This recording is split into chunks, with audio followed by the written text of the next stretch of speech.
Austria में जन्मा एक बच्चा जो कुछ बड़ा होता है तो उसे चित्रकारी का शौक हो जाता है। वो चित्रकारी करता है, एक चित्रकार बनने का सपना होता है। लेकिन फिर आगे चल के कुछ ऐसा होता है कि वही बच्चा चित्रकारी को छोड़ करके हाथों में हथियार उठाता है और दुनिया का एक बेरहम तानाशाह बन जाता है। नाम तो सभी ने सुना होगा लगभग। उसका नाम था एडोल्फ हिटलर। आज भी गांव मोहल्ले या शहर में जब भी कोई इंसान क्रूरता की हदें पार करता है, बहुत ज़्यादा तानाशाही दिखाता है, तो उसे एक नाम दिया जाता है, हिटलर। हिटलर कौन था जिसका नाम इतना दुनिया में हो गया? वो कितना बेरहम था, कितना बड़ा तानाशाह था कि जब भी कहीं क्रूरता की बात आती है तो नाम हिटलर का लिया जाता है। आइए जानते हैं हिटलर के बारे में, ये कौन था और क्या है इसका इतिहास। हिटलर का जन्म 20 अप्रैल 1889 ईस्वी को ऑस्ट्रिया में हुआ था। इसके पिता का नाम अलोइस हिटलर था और माँ का नाम क्लारा था। माँ जल्द ही दुनिया छोड़ के चली जाती है और हिटलर अपना घर छोड़ के वियना में चला जाता है, जहाँ पर वो पेंटिंग्स बनाता है, चित्रकारी करता है, उसे बेचता है। ज़िंदगी कुछ अच्छी खासी चलती नहीं है, बहुत परेशानी रहती है ज़िंदगी में। वियना जाकर वो फाइन आर्ट्स में दाखिला लेना चाहता है, लेकिन ऐसा हो नहीं पाता है। इसके बाद हिटलर म्यूनिख चला जाता है, जहाँ पे उसे फ़ौज की तरफ से भर्ती का बुलावा आता है, लेकिन वो फ़ौज में भर्ती होना ही नहीं चाहता था। लेकिन उस समय का ये रूल था, ज़बरदस्ती उसे फ़ौज में भर्ती कर दिया जाता है।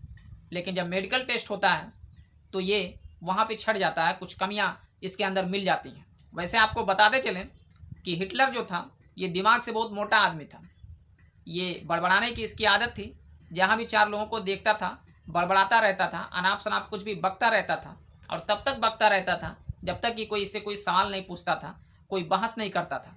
और जब ये अपने आप को हारता हुआ देखता था तो वहाँ पे कोई तर्क नहीं देता था, कोई बहस नहीं करता था सामने वाले से, बल्कि अनाप शनाप बकना शुरू कर देता था। वैसे तो हिटलर फौज में जाना नहीं चाहता था, लेकिन जब दुनिया में प्रथम विश्व युद्ध शुरू हुआ तो उस समय हिटलर जो था वो भी युद्ध में कूद गया। हिटलर जो था वो यहूदियों को सबसे बड़ा दुश्मन मानता था। वो हमेशा ये चिल्लाता रहता था, ये कहता रहता था कि ये जो युद्ध चल रहा है ये हम कभी नहीं जीत सकते हैं, क्योंकि इसके दुश्मन जो हैं वो बाहर नहीं, देश के अंदर। जब प्रथम विश्व युद्ध चल रहा था तो उसे प्रथम विश्व युद्ध में संदेश वाहक का काम मिला, यानी संदेश को इधर से उधर ले जाना हिटलर का काम था। और इसी प्रथम विश्व युद्ध के दौरान एक घटना ऐसी होती है जो हिटलर को झकझोर के रख देती है। इस विश्व युद्ध के दौरान हिटलर के पाँव में गोली लग जाती है, जिससे युद्ध से हिटलर की छुट्टी हो जाती है। उसे हॉस्पिटल भेजा जाता है, उसका इलाज किया जाता है और हिटलर जर्मनी की राजधानी बर्लिन आ जाता है। लेकिन जब बर्लिन पहुंचता है तो वहाँ के लोगों के हालात को देख करके हिटलर परेशान हो जाता है। लोग भूखे मर रहे होते हैं, परेशान होते हैं, बेबसी लाचारी फैली होती है देश में। और उसके पीछे कारण ये होती है कि ब्रिटेन बहुत सारा रोक टोक लगा देता है प्रथम विश्व युद्ध के दौरान जर्मनी के ऊपर। ये सारी चीज़ें देख करके हिटलर जो होता है वो भड़क उठता है। इसी युद्ध के दौरान जब दुश्मन देश की तरफ से एक जहरीली खतरनाक गैस छोड़ दी जाती है तो इसका शिकार हिटलर भी हो जाता है। हिटलर को काफ़ी नुकसान होता है। ये गैस ऐसी थी जो चमड़े और आँखों को नुकसान पहुँचाने वाली थी।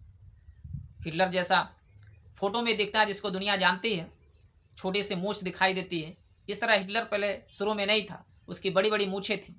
लेकिन इस युद्ध के दौरान कुछ ऐसी घटना होती है जिससे उसकी मूछ का जो हुलिया होता है वो बिल्कुल चेंज हो जाता है, बदल जाता है, और वही चेहरा, वही लुक पूरी दुनिया में छाया हुआ है, जो आगे चल करके एक फैशन बन गया।